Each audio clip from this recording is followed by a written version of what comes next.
ఇది డీపెస్ట్. రాయలసీమలో తగ్గింది 6 మీటర్లు 7 మీటర్లకు వచ్చింది. నా కోరిక ఏంటంటే పోస్ట్ మాన్సూన్ +3, ప్రీ మాన్సూన్ -8. ఎప్పుడు కూడా ఈ 5 మీటర్ల వాటరే మనం వాడుకోవాలి. భూమినే జలాశయంగా చేసుకోవాలి. సర్ఫేస్ లో వచ్చే జలాశయాలు ఉన్నాయి, major irrigation, medium irrigation, minor irrigation ఉన్నాయి. అన్నిట్లో నీళ్లు ఫిలప్ చేయాలి. చెక్ డ్యామ్ లో నీళ్లు ఉండాలి. కంట్రోల్ ట్రెంచెస్ అన్ని రిపేర్ చేయాలి. అన్ని చేస్తాం ఇప్పుడు. అది చేసి ఈ రీచ్కి వస్తాం. ఈ సంవత్సరం 94% ఆల్ ఇరిగేషన్ ప్రాజెక్ట్స్ నీళ్లు వచ్చాయి. I'm proud, I'm very happy. అది చూసినప్పుడు ఎంత ఆనందం కలిగిందంటే నాకు నా జన్మ సార్థకమైందని ఫీల్ అయ్యా. ఇప్పుడు కూడా పోస్ట్ ఖరీఫ్ దగ్గర ఈరోజు ఎంత ఉన్నాయి, ఎన్ని నీళ్లు ఉన్నాయి? 780 టీఎంసీ రిజర్వాయర్లు నీళ్లున్నాయి. అది చూసినప్పుడు ఎంత ఆనందం కలుగుతుందంటే ఇప్పుడు మళ్ళా సమ్మర్ వస్తుంది. సమ్మర్ వచ్చిన తర్వాత పంటలు ఇన్ టైం ఇవ్వగలుగుతాం. నీళ్ల కోసం వెయిట్ చేసే పరిస్థితి లేదు. వర్షాల కోసం వెయిట్ చేసే పరిస్థితి లేదు. ఒకప్పుడు వర్షాలు పడితే తప్ప పంట లేని పరిస్థితి. ఇప్పుడు నారుమళ్ళు కూడా ఒకప్పుడు నీళ్లు వస్తే నారుమళ్ళు వేసాం. ఇప్పుడు నీళ్లు వస్తే నారుమళ్ళు కాదు. నువ్వు సీజన్ ప్రకారం వేయండి. మళ్ళా తుఫాన్ రాక మునిపే పంట తీసుకునే పరిస్థితి రావాలి. అదే సమయంలో నేను అగ్రిటెక్ కూడా తీసుకొచ్చి అగ్రికల్చర్ లో కూడా వినూత్నమైన మార్పులు తీసుకొచ్చాం. ఈ రాష్ట్రంలో రైతు అనే వ్యక్తి ఆత్మహత్య చేసుకోవడం కరెక్ట్ కాదు. అదే సమయంలో పక్కనే మనోహర్ గారు ఉన్నారు. ఈసారి ప్యాడీ ప్రొక్యూర్మెంట్ 95% కంప్లీట్ అయిందా? 40 lakh మెట్రిక్ టన్స్ చేశారు. లాస్ట్ ఇయర్ కంటే కూడా 6 లక్షల మెట్రిక్ టన్లు ఎక్కువ చేశారు. 24 hours 48 hours డబ్బులు పే చేశారు. 24 hours మెజారిటీ పే చేశారు.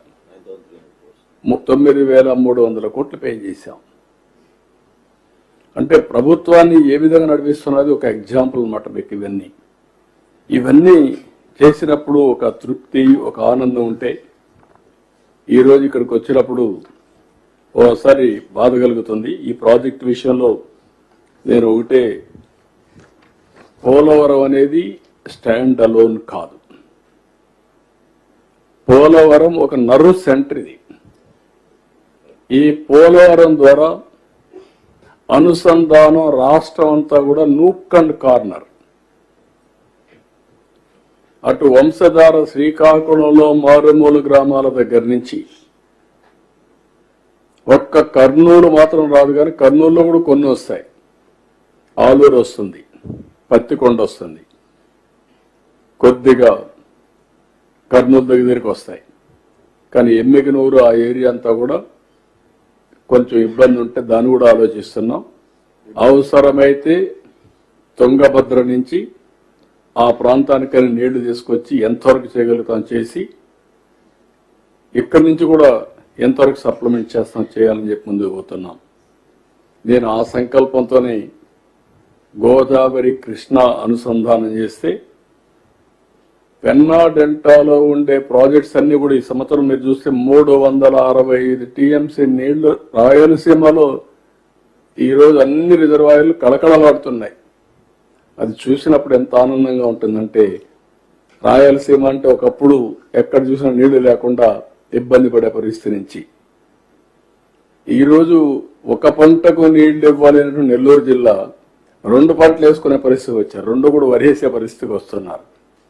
సోమశిల, కందలేరు ఫుల్గా ఉన్నాయి. ఖరీఫ్ కూడా నీళ్లు రెడీగా పెట్టాం.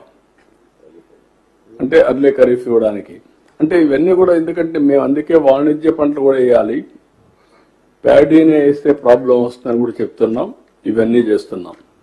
2 రాష్ట్రాల్లో మీరు గుర్తుపెట్టుకోవాలి, అటు తెలంగాణ ఇటు ఆంధ్ర. అక్కడుండే ప్రజలు కూడా విజ్ఞప్తి చేస్తున్నాం. రాజకీయం కోసం రాజకీయాలు చేయడం కరెక్ట్ కాదు. ప్రజల కోసం రాజకీయం చేస్తే ఎప్పటికైనా మంచి ఫలితాలు వస్తాయి.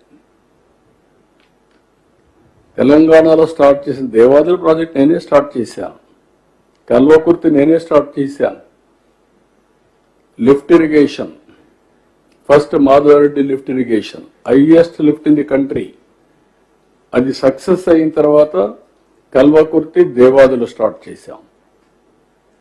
ఏదైతే కృష్ణా డెల్టా ఆధునీకరణ కోసం పెట్టి 20 టీఎంసీ నీళ్లు పొదుపు చేసి ఆ నీళ్లు చూపించి భీమా లిఫ్ట్ ఇరిగేషన్ క్లియర్ చేశాం. ఆర్డీఎస్ లో నీళ్లు రాకపోతే ఆ రోజు జోరాల లింక్ కెనాల్ పెట్టి 40,000 ఏకర్స్ ఆఫ్ ఇరిగేషన్ మహబూబ్నగర్లో ఇచ్చాం. ఇలాంటి అనేకమైన ప్రాజెక్టులన్నీ కూడా అక్కడ గోదావరి పైన ఆలీసాగర్, ఇంకొక ప్రాజెక్టు గుప్తా అనుకుంటా, గుప్తా, ఈ రెండు కూడా స్టార్ట్ చేశాం. ఒకప్పుడు హైదరాబాద్కు నీళ్లే లేని పరిస్థితిలో మంజీరా నుంచి వారానికి ఒకసారి నీళ్లు ఇచ్చే పరిస్థితి నుంచి ఫస్ట్ టైం 1 ఇయర్ లో నాగార్జున సాగర్ నుంచి నీళ్లు తీసుకుపోయి హైదరాబాద్కి ఇచ్చాం. ఈరోజు హైదరాబాద్ లో ఇవన్నీ చేసి తెలుగు జాతి కోసం ఒక బ్రహ్మాండమైన నగరం ఉండాలని one of the best ecosystem create చేశాం. నాలెడ్జ్ సిటీకి ప్రారంభించాం. Today I'm very happy. కంట్రీలో highest per capita income, most livable city Hyderabad,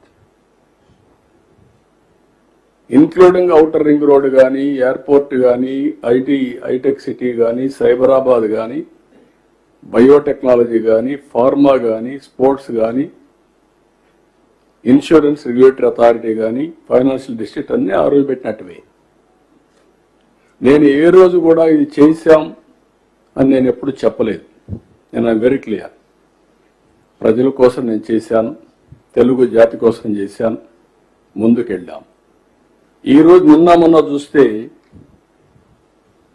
ఈ రాజకీయాలు నాకే అర్థం కాల.